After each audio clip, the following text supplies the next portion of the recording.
All right, guys, you saw the thumbnail, and this is not a joke. I'm actually no longer getting 1% per day. If you guys are looking at your account, wondering if it's happened to you, let's say you have 100 in your deposits, and you look over and you're earning 1 a day, you're like, hey man, I'm still getting 1%. Or let's say you've got 1,000 in there, then you're still earning 10 a day. So you guys are probably still getting 1% per day, but I am not. And the reason is the whale tax. The whale tax has actually started getting me now that I've jumped over these 10,000 drip in my claimed area. So not a lot of people have covered the whale tax because not a lot of people have gotten to that point. And there's been a few videos shared about it, but there's been a lot of confusion of which way the whale tax actually works. Are you actually getting what it says you're getting on the screen? How is that tax implemented? So I'm going to try to explain it all here because now that I'm actually a whale, I can see it in the system. And I found a really clever way using an ancillary tool that will help illustrate the issue. So to start off with, I know not a lot of you guys are drip whales yet, but I know that a lot of you guys will be coming up in the next 90 days, maybe 6 months. So I think it's really important to understand how the whale tax actually works and what you can expect to be receiving once the whale tax kicks in for you. So first, let's jump up and just go look at the white paper. In my opinion, team, just send this over to the new wiki. I think it's better than the white paper, but this will illustrate what we're talking about real quick. So let's see, where is the whale tax? Here's the whale. Okay, so here's the main breakdown. We have added a whale tax on withdrawals to help curb whales' ability to outpace others in the game, forcing them to kick back some of their rewards to the community and maintain sustainability of the project. The tax goes as follows. And does not apply to anyone below these stakeholdings. So what happens is once you hit a whale tier, you're taxed additional money, and that money goes back into the whale tax pool, or just the overall tax pool, and that's what helps pay out everyone else's 1% daily rewards. What it does in a nutshell is once whales get to a certain level, hopefully they've made a good amount of money, then they can roll some of that back in the system to make the system more sustainable. So here's the breakdown of how this actually works. The way this reads, whale tax is calculated off the total supply. Really, the original supply was 1 million, so that's what whale tax is calculated on. Now that's not subject to change. That's the way it's going to stay. So even though the total supply is higher than that right now, this is how it's actually calculated. So whale tax kicks in anytime you get 1% of that previous total supply, which was 1 million. So once you've hit 10,000 in your claimed, you're taxed an additional 5%. Once you hit 20,000 in claimed, it's 10%, 30,000 in claimed is 15%, and so on.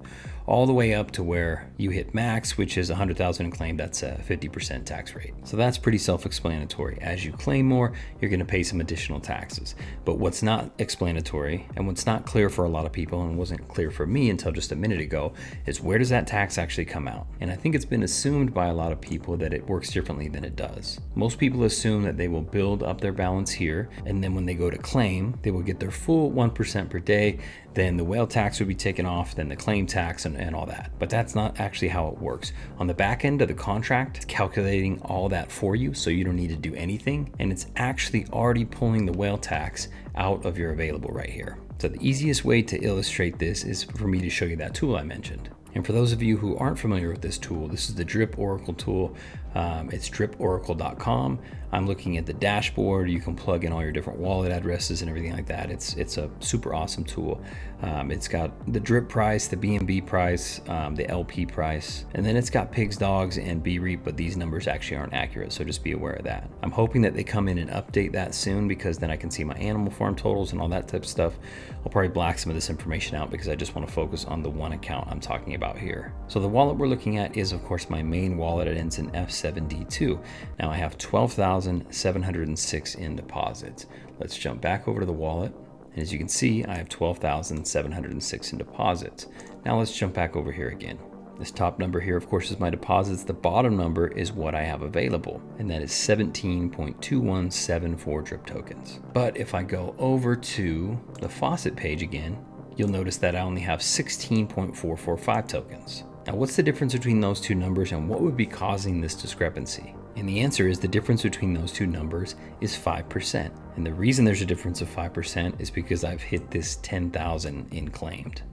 So I'm in the first tier of the whale tax, which taxes me an additional 5% on my money. And what Forex decided to do when he decided to do the display here is to already take out the whale tax from this number here. So it's already calculated. Whatever you show you have available here is what you actually have available here. So what happens when you compound this amount and put it over back into your deposits? Of course, you're going to have that amount that is going to go in the claimed category as well. Now, it's not going to put this amount into the claimed category. It's going to put the full amount that you actually have available. So let's pretend right now that I had 95 tokens sitting here and available. If I were to go ahead and compound that, it would add 100 to my claimed. And if I had 95 available here over on Drip Oracle, it would show me right here that I had 100 available. So it's actually going to compound this total number. The faucet page just doesn't show you that information because it doesn't want to confuse you. So whatever dollar amount you're seeing here is the dollar amount you're actually going to get minus the claim tax that you've got. So if I've actually got $500 here, when I claim it, I will get $500 minus the 10% claim tax. So I'd get $450. But that larger amount of actual drip tokens would be going into my claim column. So again, just to illustrate that, once I get to 20,000 in claimed, it will up my tax to 10%. So if I had 90 tokens over here in my available, when I went to compound that, it would put 100 in my claimed and add 100 to this column. So that's how the whale tax works. It's based on the amount that you've actually claimed, not the amount that you have in your total deposits. This is the column that matters most. Once you hit that 10,000 mark, it's 5%, 20,000, 10%, and so on. The way it's displayed here on the screen, it already calculates that as if it's already been taken out. So you know that the dollar amount that you show here that's in the available column is the correct dollar amount you'll be getting. And then of course you'll have to pay the claim tax and then also pay the sell tax if you want to convert that back over to BNB. So hopefully that information is helpful for you guys. I know a lot of you guys in 2023 are going to become drip whales. And when you do, you'll be subject to the whale tax so you can help feed some of that money back into the ecosystem. If you have any questions on this, please let me know. Now that I'm a whale, I can actually play with it. And when you're hands-on with stuff, of course, it's a little bit easier to learn. So reach out if you have any questions. If you like this type of content, again, don't forget to like and subscribe. We're just about at 5,500 subscribers, which is awesome. So anyway, guys, thank you and happy investing.